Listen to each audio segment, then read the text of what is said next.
Avez-vous déjà eu l'impression que le fait de trop partager avec votre famille faisait parfois plus de mal que de bien?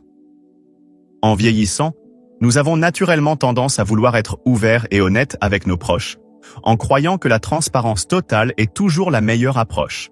Mais la vérité est que certaines choses sont mieux gardées secrètes, non pas par dissimulation, mais par sagesse. Tout ne doit pas être partagé, et dans certains cas, garder certaines choses pour soi peut protéger à la fois votre tranquillité d'esprit et vos relations. Dans cette vidéo, nous nous penchons sur 5 choses que vous voudrez peut-être garder pour vous après 65 ans. Il ne s'agit pas de tromper les gens ou de les exclure, mais plutôt de maintenir son indépendance, d'éviter un stress inutile et de s'assurer que ses limites personnelles sont respectées. Vous serez peut-être surpris de voir à quel point garder certaines choses privées peut apporter la paix.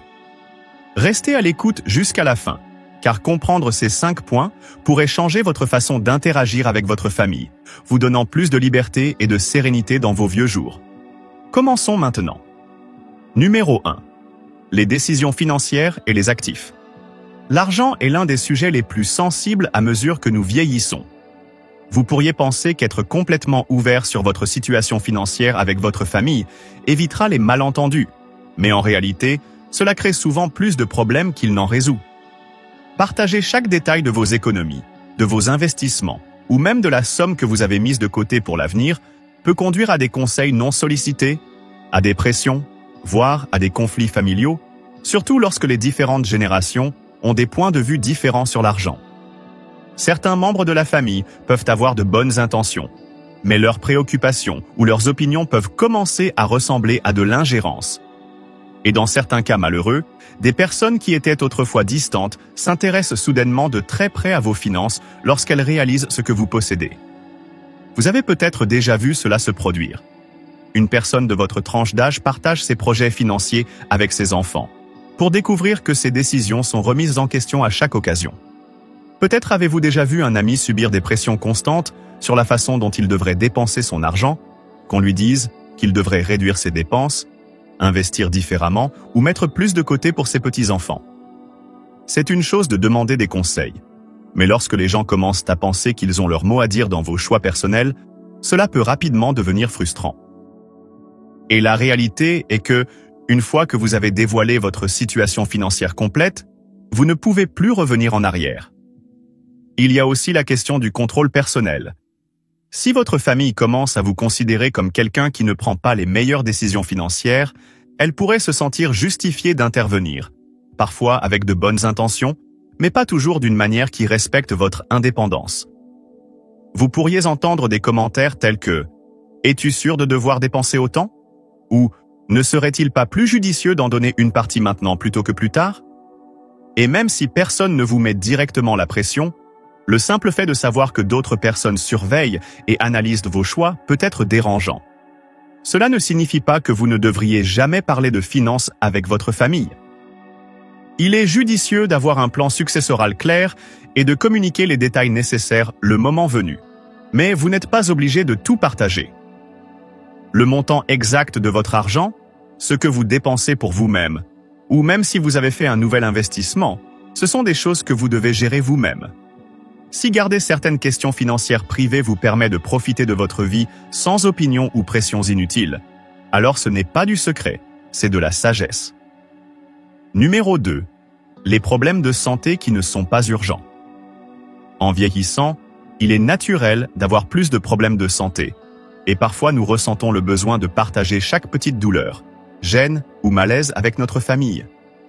Après tout, ils se soucient de nous, et nous voulons qu'ils sachent ce qui se passe. Mais il y a une différence entre tenir ses proches informés des questions médicales importantes et les submerger de chaque problème mineur.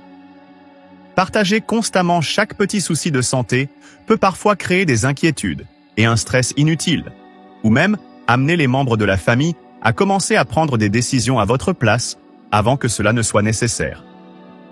Vous avez peut-être déjà vécu cette situation.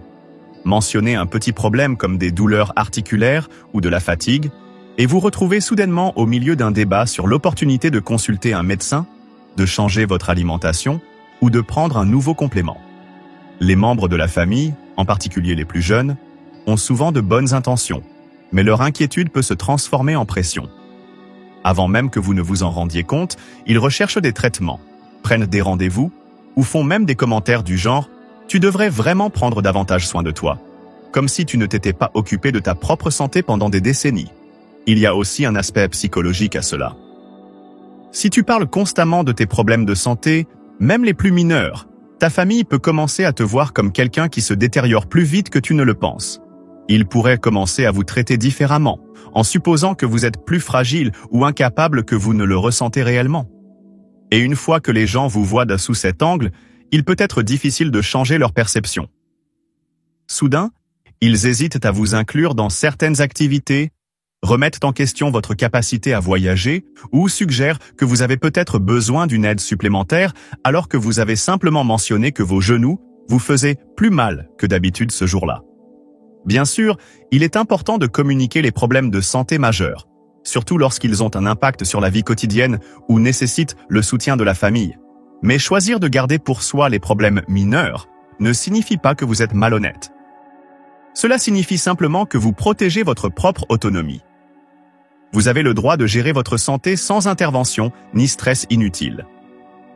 Parfois, le silence est le meilleur moyen de garder le contrôle de son propre bien-être. Si vous regardez toujours cette vidéo et que vous trouvez ces informations intéressantes, veuillez laisser un commentaire numéro 2 ci-dessous pour me faire savoir que vous êtes là. Et si vous n'êtes pas encore abonné, je vous recommande de le faire et d'activer la sonnerie pour ne manquer aucune vidéo. Votre soutien nous aide à continuer à créer du contenu de qualité pour vous informer et vous inspirer. Maintenant, allons de l'avant. Numéro 3. Vos véritables réflexions sur les conflits familiaux. La dynamique familiale peut être compliquée et, en vieillissant, nous nous retrouvons souvent au milieu de situations auxquelles nous ne souhaitons pas prendre part. Frères et sœurs qui se disputent un héritage, enfants adultes qui gardent rancune, membres de la famille élargie qui ne s'entendent pas. Ces choses arrivent dans presque toutes les familles. Quand on a vécu assez longtemps, on a vu des schémas se répéter, de vieilles blessures de refaire surface, et l'histoire se répéter. Il est tentant d'intervenir, de donner des conseils ou de partager exactement ce que vous pensez de qui a raison et qui a tort. Mais le plus souvent, cela ne fait qu'ajouter de l'huile sur le feu. Peut-être avez-vous déjà vécu cette situation ? Vous essayez de servir de médiateur dans un conflit et vous vous retrouvez soudainement contre les deux parties, ou vous donnez votre avis en pensant aider, pour vous rendre compte plus tard que vos paroles ont été mal interprétées. La dure réalité est que les conflits familiaux ont tendance à se résoudre d'eux-mêmes, ou pas, indépendamment de votre contribution. Et lorsque les gens finissent par passer à autre chose, ils ont tendance à se souvenir de ce qui a été dit dans le feu de l'action. Si vous prenez parti ou exprimez une opinion forte, vous pourriez constater que même après que la dispute soit oubliée depuis longtemps, le ressentiment envers vous persiste. Cela est particulièrement important lorsqu'il s'agit d'opinions sur les plus jeunes membres de la famille. Dire ce que vous pensez vraiment d'un gendre, du style parental d'une fille ou des choix de vie d'un parent peut sembler honnête sur le moment, mais ces mots ont tendance à rester. Les gens oublient rarement lorsqu'ils se sentent jugés ou critiqués, même si vos intentions étaient bonnes. Ce qui vous semble être un conseil utile peut être perçu comme un rejet par eux, et cela peut créer une distance émotionnelle qui ne guérit jamais vraiment. C'est pourquoi l'une des choses les plus sages que vous puissiez faire après 65 ans est de pratiquer le silence sélectif. Vous n'avez pas à être d'accord avec tout ou à prétendre que les problèmes n'existent pas, mais vous n'avez pas non plus à commenter chaque situation familiale. Au lieu de donner votre avis, la meilleure réponse est parfois un simple « J'espère que tout s'arrangera » ou « Je suis sûr que vous prendrez la bonne décision ». Cela vous permet de rester en contact sans vous laisser entraîner dans un drame que vous n'avez pas à résoudre. Garder certaines pensées pour soi peut être la clé pour maintenir la paix, non seulement pour votre famille, mais aussi pour vous-même. Numéro 4. Vos regrets sur le passé. Au fil des années, il est naturel de réfléchir au passé, aux choix faits, aux occasions manquées et aux chemins non empruntés. Tout le monde éprouve des regrets d'une manière ou d'une autre, mais cela ne signifie pas qu'il faille toujours les partager, surtout avec sa famille. Vous pouvez ressentir le besoin de parler de choses que vous auriez aimé faire différemment, qu'il s'agisse de la façon dont vous avez géré votre carrière, élevé vos enfants ou pris des décisions qui ont façonné votre vie. Mais ce que vous considérez comme de l'honnêteté ou de l'introspection peut parfois être mal interprété par vos proches. Lorsque les parents ou les grands-parents expriment des regrets sur le passé, les enfants le prennent souvent personnellement. Si vous mentionnez que vous auriez aimé passer moins de temps à travailler et plus de temps avec votre famille, vos enfants pourraient entendre « Je n'étais pas un assez bon parent ». Si vous dites que vous regrettez de ne pas avoir déménagé dans une autre ville ou de ne pas avoir poursuivi un autre rêve, ils pourraient le prendre comme une façon indirecte de dire que votre vie avec eux n'était pas épanouissante, même si ce n'est pas ce que vous vouliez dire. Ces mots peuvent persister et créer un sentiment de culpabilité ou de ressentiment inutile. Il en va de même pour les regrets concernant les relations. Parler d'un amour passé, même de manière anodine, peut donner à votre conjoint ou aux membres de votre famille l'impression d'avoir été un second choix. Même le fait de réfléchir à des amitiés qui se sont distendues ou à des opportunités qui se sont envolées peut changer la façon dont les gens vous perçoivent. Au lieu de se souvenir de la personne forte et résiliente qu'ils ont toujours connue, ils pourraient commencer à vous voir comme quelqu'un qui est coincé dans le passé. C'est pourquoi il vaut mieux garder certains regrets pour soi. Il n'y a pas de mal à y penser, à les assimiler et même à en tirer des leçons. Mais s'y attarder devant sa famille ne change pas ce qui s'est déjà produit. Le plus souvent, cela ne fait que peser sur ceux qui vous aiment. Le passé ne peut être réécrit, mais la façon dont vous le portez en avant ne dépend que de vous. Si vous regardez toujours cette vidéo et que vous trouvez ces idées intéressantes, veuillez commenter le numéro 4 ci-dessous pour me faire savoir que vous êtes là. Et si vous n'êtes pas encore abonné, je vous recommande de le faire et d'activer la sonnerie pour ne manquer aucune vidéo. Votre soutien nous aide à continuer à créer du contenu de qualité pour vous informer et vous inspirer. Maintenant, allons de l'avant. 5e point. L'étendue de votre situation financière. L'argent est l'un des sujets les plus compliqués dans une famille.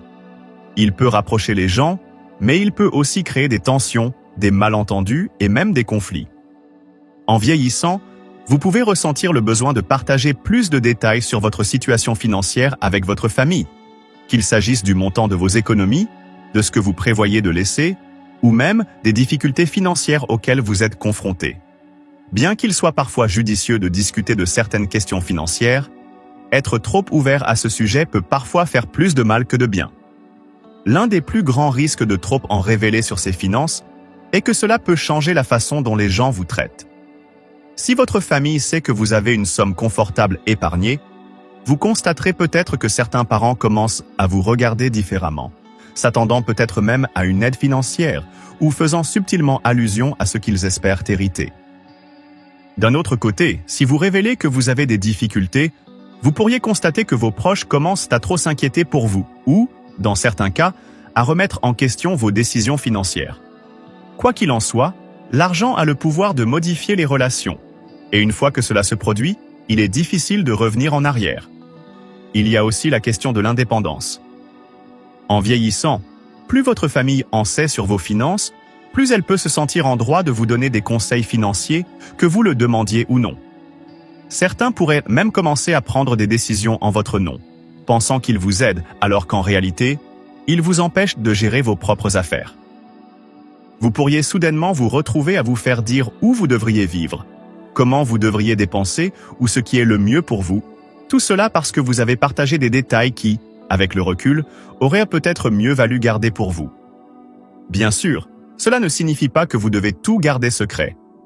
Si vous avez une personne de confiance, comme un conseiller financier ou un exécuteur testamentaire, il est judicieux de documenter correctement vos projets. Mais en dehors de cela, la meilleure approche consiste souvent à ne partager que ce qui est absolument nécessaire et rien de plus. Garder certains détails pour soi permet de garder le contrôle de son avenir financier tout en évitant le stress, la tension ou les conseils non désirés.